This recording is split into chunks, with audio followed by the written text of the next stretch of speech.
बंगाल, जहां की मिट्टी में इतिहास की गूंज है, जहां साहित्य, संगीत, कला और विचारों ने भारत की आत्मा को दिशा दी है। गुरुदेव रवींद्रनाथ टैगोर की रचनाओं से लेकर दुर्गा पूजा की भव्यता तक बंगाल की संस्कृति ने हमेशा देश को नई चेतना दी है। पिछले 11 वर्षों में प्रधानमंत्री श्री नरेंद्र मोदी जी के नेतृत्व में पश्चिम बंगाल विकास की नई धारा से जुड़ा है। कनेक्टिविटी, इंफ्रास्ट्रक्चर और आर्थिक अवसरों को विस्तार देते हुए पूर्वोदय से भारत उदय की परिकल्पना को साकार किया जा रहा है। इसी श्रृंखला में आज माननीय प्रधानमंत्री जी पश्चिम बंगाल की धरती से हाईटेक ट्रेनें और 3,200 करोड़ रुपए से अधिक की रेल और रोड परियोजनाओं की सौगात दे रहे हैं। आज जब भारत विकसित राष्ट्र की ओर बढ़ रहा है तो बंगाल की भागीदारी अपेक्षित भी है और अनिवार्य भी है। आधुनिक रेल यात्रा के एक नए युग का शुभारंभ हो रहा है। भारत की पहली और देश की सबसे hi tech train Vande Bharat sleeper, जो पश्चिम बंगाल के हावड़ा से असम के गुवाहाटी तक चलने जा रही है।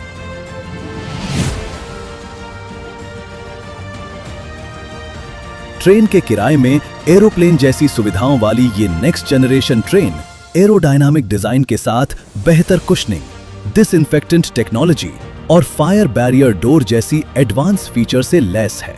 इसमें स्थानीय व्यंजन भी परोसे जाएंगे, जिनसे आएंगी बंगाल और असम के स्वाद की खुशबू। इसका टाइम टेबल बेहद स्मार्टली तैयार किया गया है, जिसकी वजह से यात्रा रात में शुरू होगी और सुबह सूरज की रोशनी के साथ ट्रेन अपने गंतव्य पर पहुंच जाएगी।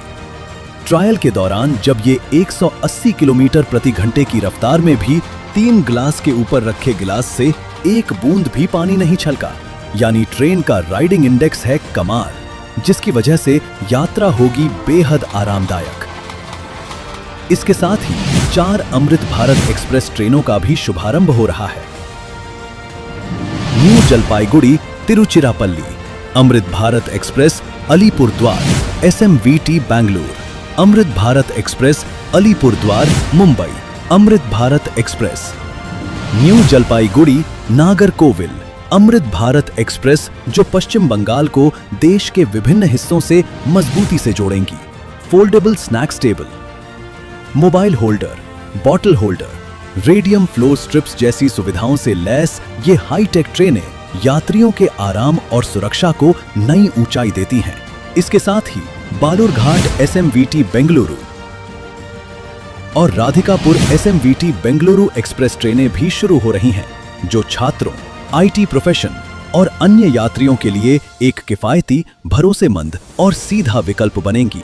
इन ट्रेन सेवाओं से पश्चिम बंगाल और असम समेत नागालैंड, बिहार, ओडिशा, झारखंड, उत्तर प्रदेश, दिल्ली, हरियाणा, आंध्र प्रदेश, तमिलनाडु, कर्नाटक, महाराष्ट्र, मध्य प्रदेश को भी मिलेगी मजबूत कनेक्टिविटी। रेलवे की इन पहलों के साथ आज बालूरघाट हिली नई रेल लाइन, न्यू जलपाईगुड़ी में next generation freight maintenance facility, Siliguri loco shed के अपग्रेडेशन तथा वंदे भारत ट्रेनों की मेंटेनेंस फैसिलिटी के अपग्रेडेशन का शिलान्यास, साथ न्यू कोच बिहार बामनहाट तथा new coach Bihar Baxirhat rail लाइनों का विद्युतीकरण राष्ट्र को समर्पित किया जा रहा है। रेल के साथ रोड की परियोजनाएं भी इंफ्रास्ट्रक्चर को आधुनिक बनाने में अहम भूमिका निभाएंगी, जिसमें धुपगुड़ी फालाकाटा NH-27 सड़क परियोजना का शिलान्यास शामिल है, जो उत्तर बंगाल और पूरे उत्तर पूर्व क्षेत्र के लिए विकास की एक महत्वपूर्ण कड़ी साबित होगी। इसके निर्माण से सिलीगुड़ी से गुवाहाटी की दूरी लगभग 25 किलोमीटर कम होगी और यात्रा समय में करीब 1 घंटे की बचत होगी। ये सिर्फ परियोजनाओं का शुभारंभ नहीं है, बल्कि विकसित बंगाल, विकसित भारत के संकल्प को सिद्ध करने की दिशा में एक अहम कदम है।